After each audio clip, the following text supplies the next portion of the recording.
Good afternoon, everyone. Many of you, I think, will recognize this, but it actually worked first time, so I'm going to have to change that, that holding slide.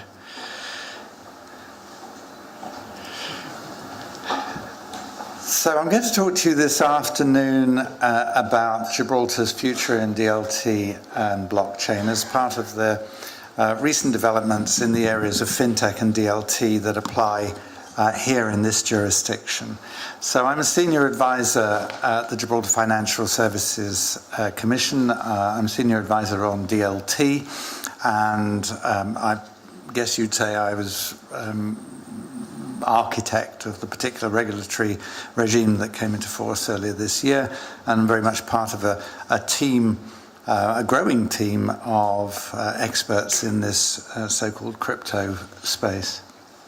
Those of you who remember in the late, so I think probably early 90s, were in the UK, may have recognised this slogan, this advertising slogan that was put out by one of the mobile phone networks, Orange, and it talked about the future's bright, the future's orange. So I'm going to tell you about the bright future that we believe we have here in Gibraltar for this area of distributed ledger technology. Or not, as the case may be, technology. Let me give you a little bit of history. So back in 2015, government set up a joint working party between government and the public sector to look at then just this question of virtual currencies, cryptocurrencies, to try and figure out if there was a particular niche or angle that would be beneficial to Gibraltar. And that working group put together two reports, one in 2015, one in early 2016, leading to the conclusion that this was definitely a sector that, if handled safely, would be of benefit to Gibraltar.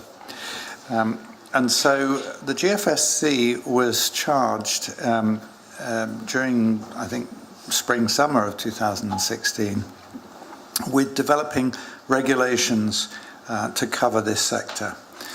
And by the last quarter of that year, we decided to expand the topic beyond just virtual currencies to include all businesses that have involvement with the underlying technology, with distributed ledger technology. We felt that virtual currencies were only part of the story, and that the bigger story would be one surrounding a broad range of use cases and business models that might employ the underlying technology. So we published, or at least government published, a consultation paper in the second quarter of last year, and in October last year, the DLT regulations became law, and they came into force on the 1st of January this year. Now for us, this is, we see this very much as a pioneering method for regulating businesses that use a nascent evolving technology. It's very easy if you're a financial regulator to write rule books. That's pretty much all that we do. We have rule books for everything and every kind of business and every kind of product. But frankly, blockchain, distributed ledger technology, virtual currencies, this whole sector is still moving very rapidly.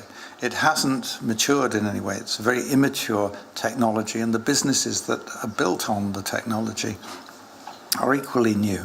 And this is something that we don't see changing for a number of years. So the big challenge was how to deal with a moving target and be able to provide a safe regulatory regime that would achieve some of the same goals that we have for other sectors that we regulate. So what we came up with was a purpose-designed, outcomes-focused and principles-based regime. Please don't mistake this for being any kind of soft or light touch regulatory regime.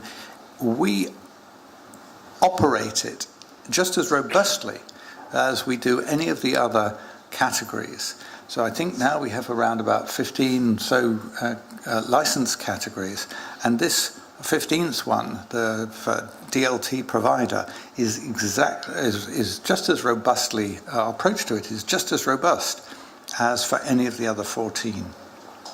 It's just different. It's built around principles that have been included in the legislation, and therefore the driving factor is really how they're appropriate, proportionate and relevant. And we've left out all the pieces that might be seen in other kinds of financial services legislation that don't meet that test. So the scope of business that's caught by this regime are those that carry on by way of business in or from Gibraltar the use of DLT for storing or transmitting value belonging to others. Now, this is an unusual way of approaching it, but what we're saying is a lot of other regulated activities, controlled activities, are very specific in the way that they're defined.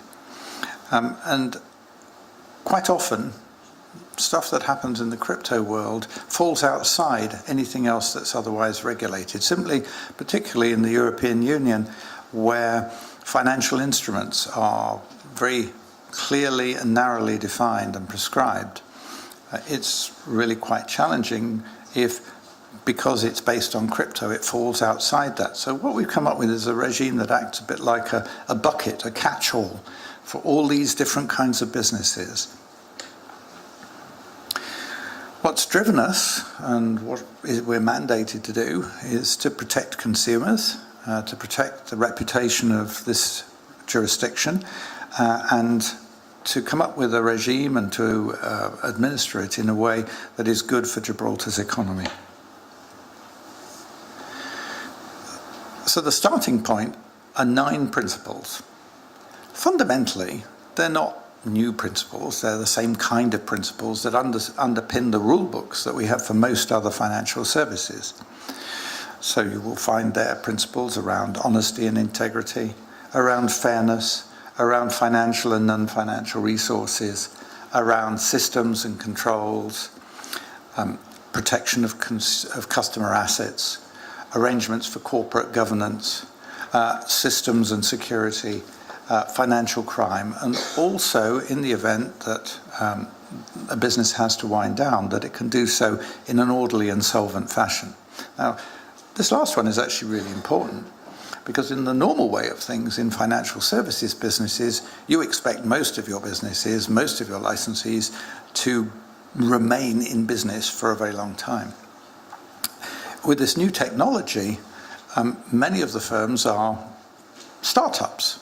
And it's quite typical of startups that they don't get off the ground properly. There isn't enough market traction. The timing is off. The follow-on financing isn't there to enable those businesses to thrive and prosper. Maybe their ideas that started on the back of a fag packet now turn out, when they try to build it, not to actually work. There can be all manner of reasons. You only have to think in the non-crypto space of all the tech companies and how many of them don't make it. We have Facebook today, but before that we had MySpace. MySpace was backed by one of the largest global corporations, and still it disappeared off the face of the earth.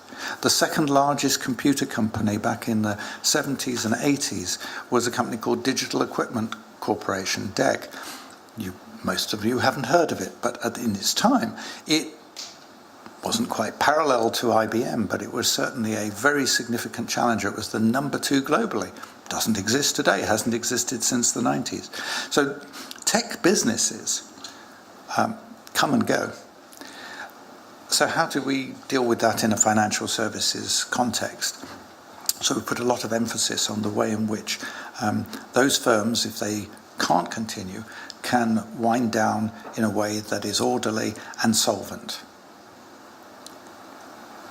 Now, to date, we have around about 30 applicants for this new DLT provider license. We had an initial transitional phase for the first 3 months, from January to March, and anyone that wanted to take advantage of the transitional arrangements that were allowed for in the legislation have had to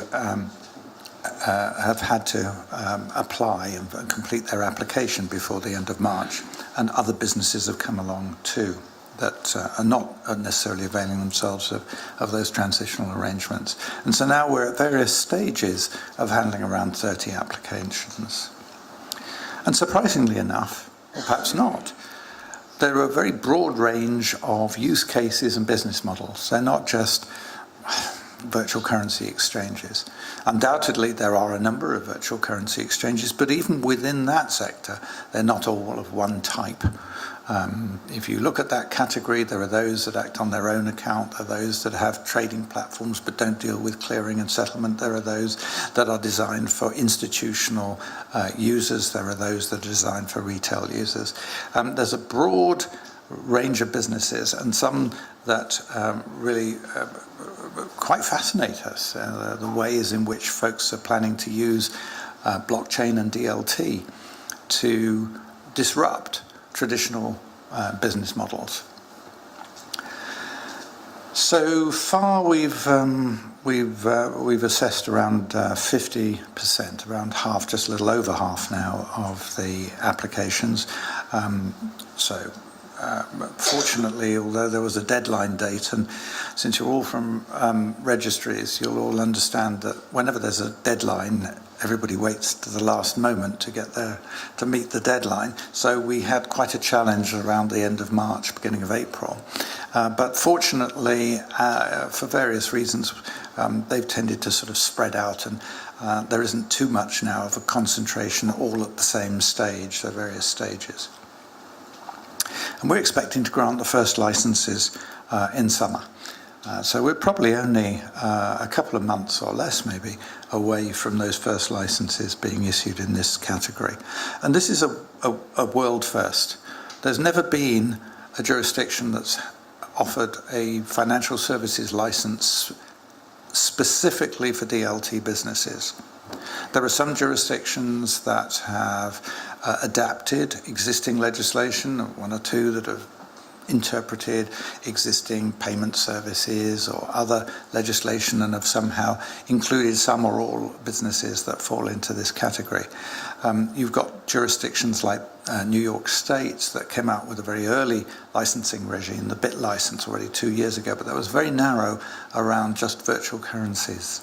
We're the first jurisdiction in the world to offer a license category that covers anyone who is using DLT to handle their clients' assets, their clients' money. So the magic letters, and I think from looking at the program, you've already had a few people talk to you about ICOs and tokens over the last couple of days. This has been a hot topic. It's clearly something that hits the headlines every day. Last week, the largest ever ICO closed, having raised $4 billion. The sums are staggering. Previous to that, the record was at 1.4 billion, which was an established company, Telegram, a messaging app company. Before that, it had been around the 250 million figure. Now we're talking into the billions. So clearly this is something we need to consider. And in common with a lot of other jurisdictions, we've started to look at this.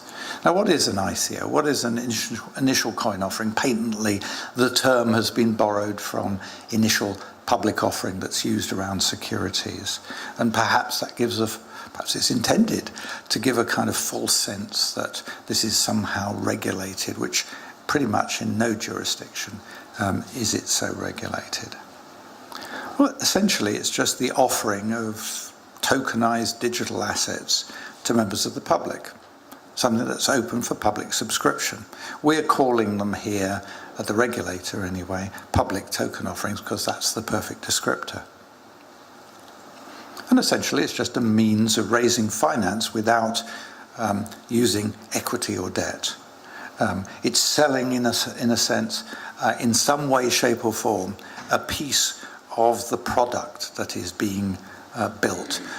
Something within that product that can be used either as an internal circulating currency within an ecosystem of buyers and sellers, or that can be consumed to gain access to some underlying platform, or it could even be something that is used to match some real-world assets. We've seen tokens now that represent real estate or units in real estate. We've seen tokens that are pegged to some fiat currency, dollars or euros or pounds and so forth.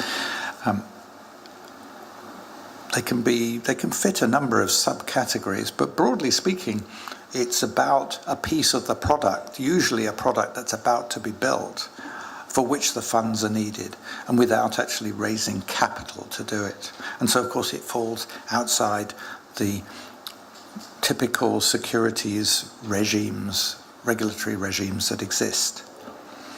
Now, of course, here we end up with a lot of national differences. In the USA, for example, securities have a very broad interpretation. Securities include forms of investment contract, and undoubtedly, according to the SEC, a lot of these token, if not all of these token offerings, fall within the realm of current securities legislation. But for much of the world, and certainly here in the EU, that is not the case. And so right now, it's an unregulated space. It's no different than just selling product. It's a commercial product, in effect. And yet somehow it comes with that sense, that feeling that there's something kind of financial services about it. The promise of something to be built from which you can benefit, possibly through some capital gain in the future. Now, when these started, they were all about startup companies. They were all just very, very early stage fundraising, seed capital type fundraising, pre-VC fundraising. But now what we're starting to see is more established companies using this. I mentioned to you a moment ago the $1.4 billion ICO that recently completed from Telegram. Telegram is a messaging app that's probably been around, I don't know, about 5 years or so now. It's still a kind of startup, it's a techie company, but it's well enough established, many millions of users.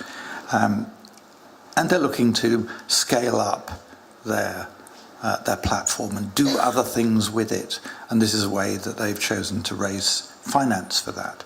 But we've also seen long in the tooth companies, enterprises such as Kodak recently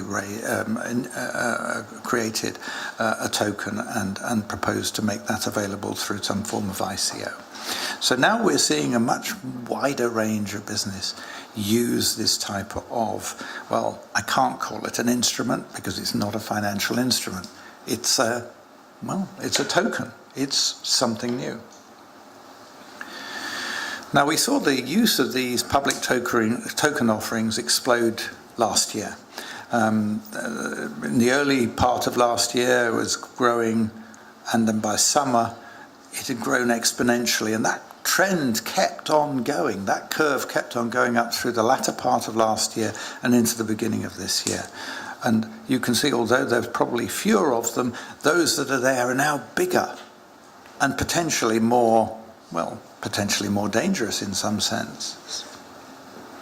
So we issued a public statement in September last year. It wasn't a warning, it was just to let the public understand what some of the risks were, that they were, if they were thinking of buying such tokens, effectively it was a form, in a sense, like an investment. They were buying a commodity. They were probably buying it in the hope of some potential to realize a gain.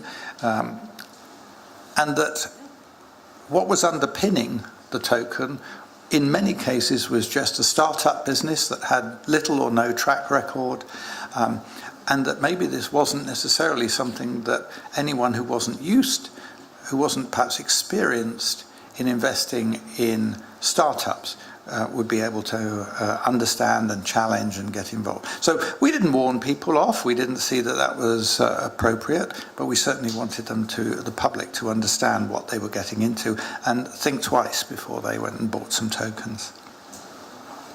We were asked by government to prepare for them a discussion paper, which they published in December, and in February, government published a press release following that with a policy document in March in which they outlined this set of token regulations that I'll tell you about in just a moment. And we also added those who receive the proceeds from the sale of tokenized digital assets as a kind of obliged entity at a national level. So we incorporated such undertakings into our Proceeds of Crime Act. And legislation is expected to be passed still in this quarter. So, well, we're just now in June, so you can pretty much guess that's going before Parliament quite shortly. And these token regulations are really designed to complement the DLT regulations. And they cover three things. They cover the primary market promotion, sale and distribution of tokens. They cover secondary market conduct, and they also cover investment and other ancillary services relating to tokens. So I'd really like to end with this message. The future's definitely bright, and the future is DLT. And since you're in Gibraltar, the future's bright, and it's red and white.